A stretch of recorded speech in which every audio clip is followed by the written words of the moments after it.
Bon, on a vu les instructions set et reset, donc on va passer aux autres instructions. L'autre instruction qu'on va voir ici, c'est l'instruction normalement, donc le contact normalement fermé. Donc c'est ça qu'on va voir. Donc là, bon, je vais essayer de supprimer les anciens programmes pour pouvoir voir ça. Donc là, je vais ajouter ici, au lieu d'avoir un contact normalement ouvert, comme on l'avait ajouté tout à l'heure, je vais ajouter un contact normalement fermé. Donc c'est celui-là. Si je veux aussi, je peux faire ça pour ajouter un raccourci ici. Donc je fais un glisser-déposer juste ici pour faire un raccourci. Donc bon, là on l'a déjà ici, c'est pourquoi ça ne marche pas. Donc on a déjà le raccourci ici. Ok. Donc pour l'ajouter ici au niveau du réseau, donc là ça c'est le réseau 1. Pour l'ajouter, on clique d'abord sur la ligne et puis on clique sur le contact. Voilà. C'est bon. Maintenant je vais ajouter la bobine. Voilà. Donc on a ajouté le contact et la bobine. Qu'est-ce qu'il nous reste à faire? C'est de leur affecter des noms de variables. Donc là, pour nom de variable, je vais choisir BP1 comme bouton poussoir 1.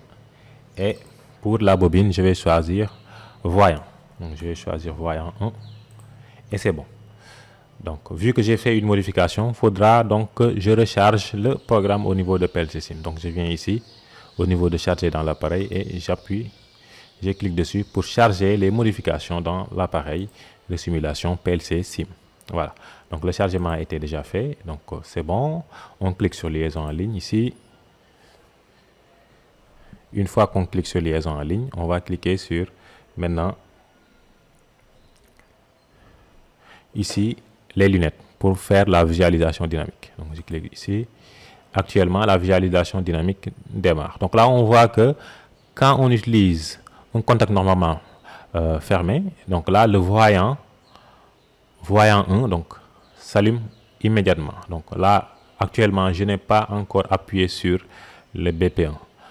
Donc là, je reviens sur PLC Sim. Donc si on vient sur PLC Sim, on voit bien qu'ici BP1 n'a pas été activé. Donc pourquoi alors pourquoi donc le voyant 1 est allumé? Parce que le contact BP1 est normalement fermé. Donc si le contact normalement fermé, si le contact BP1 est normalement fermé, donc le courant donc passe par défaut. Donc là, le courant passe par défaut pour activer le voyant 1.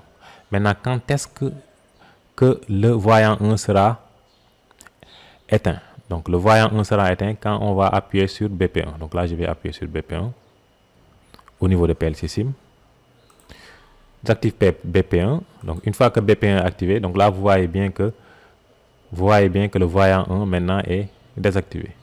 Donc quand BP1 est à 1, c'est dans ce cas de figure que le voyant 1 sera éteint. Donc c'est-à-dire le voyant 1 est activé par défaut vu que le contact BP1 est normalement fermé. Donc là vous voyez maintenant comment on utilise un contact normalement fermé. Voilà, c'est bon. Donc là, par défaut, donc le voyant 1 est activé vu que BP1 laisse passer le courant. Donc c'est bon, on va faire interrompre la liaison en ligne. Donc je clique sur interrompre et on va pouvoir modifier le programme pour voir d'autres instructions. Donc le prochain instruction que l'on va voir, c'est l'instruction note. Donc je vais l'ajouter ici en série. Voilà. Donc là, vous voyez que quand j'ajoute l'instruction note, il n'y a pas d'opérande au-dessus de l'instruction. C'est-à-dire, il n'y a pas de variable qui est affectée à l'instruction. Donc l'instruction note, comment il fonctionne? Il va juste inverser le résultat logique en amont. Par exemple, si à la sortie donc, du BP1, j'ai un 1 logique, le note va l'inverser et j'aurai à la sortie du note, j'aurai un 0.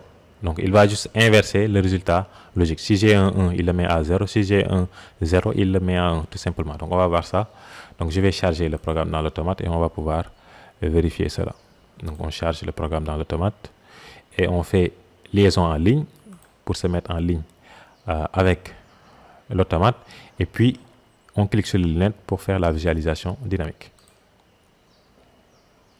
Voilà, donc là vous voyez bien que actuellement, si je reviens ici, donc je vais revenir au niveau de PLC Sim. Donc si je reviens au niveau de PLC Sim, j'ai pas activé le j'ai pas activé le bouton poussoir BP1. Donc si on n'active pas le bouton poussoir BP1, Donc ici, on aura 1. Donc arrivé jusqu'ici, le note va l'inverser. Donc vu que j'ai un 1 ici, le note inverse le résultat logique.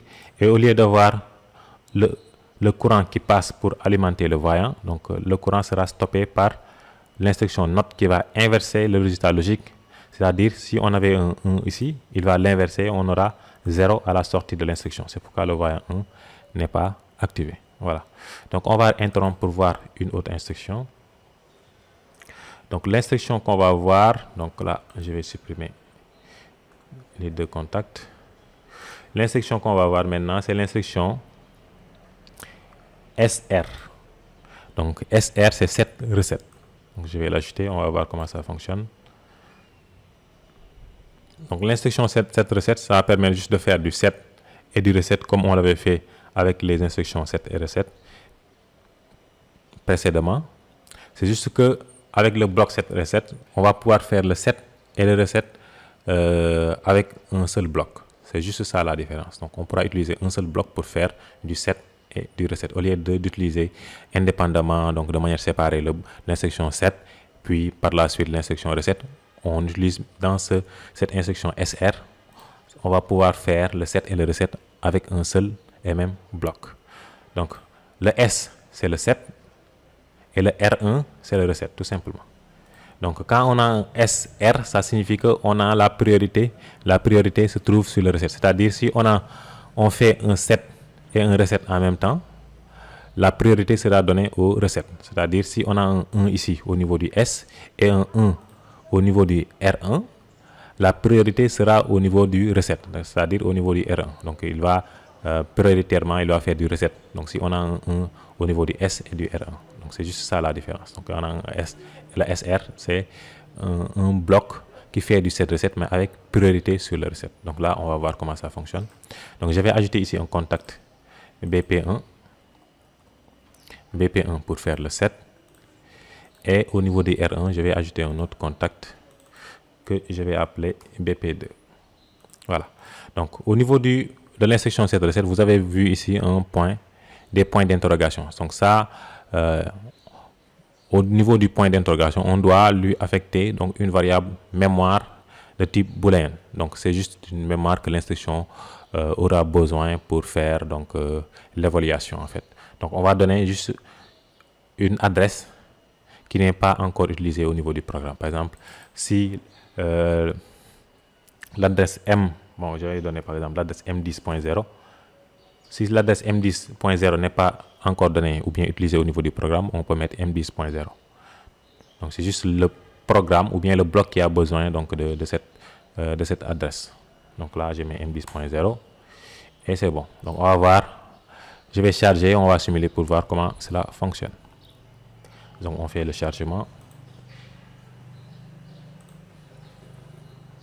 Voilà, on va voir maintenant comment cela fonctionne après le chargement.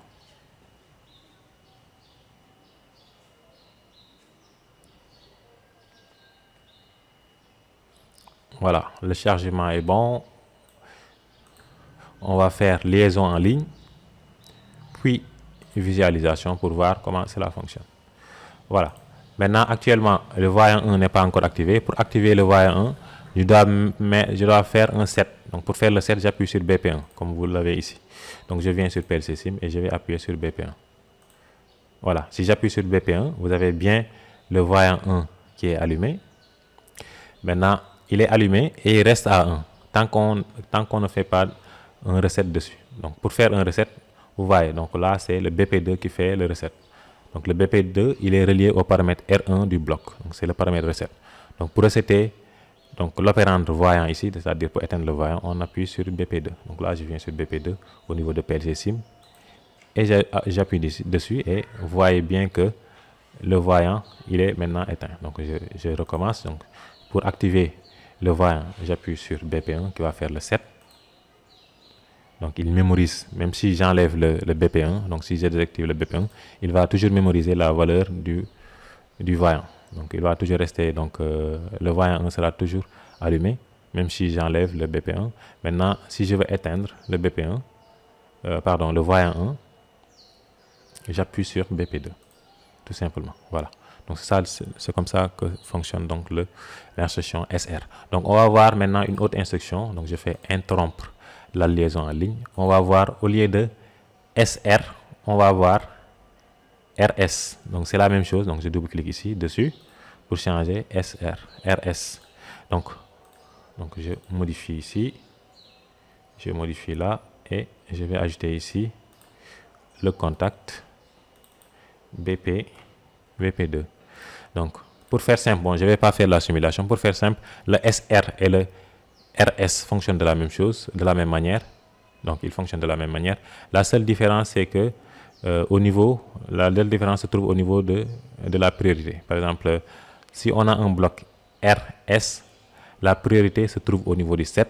Et si on a un bloc SR, la priorité se trouve au niveau du reset. C'est juste ça la différence, mais ils fonctionnent à peu près de la même manière. Donc on ne va pas faire la simulation. Voilà.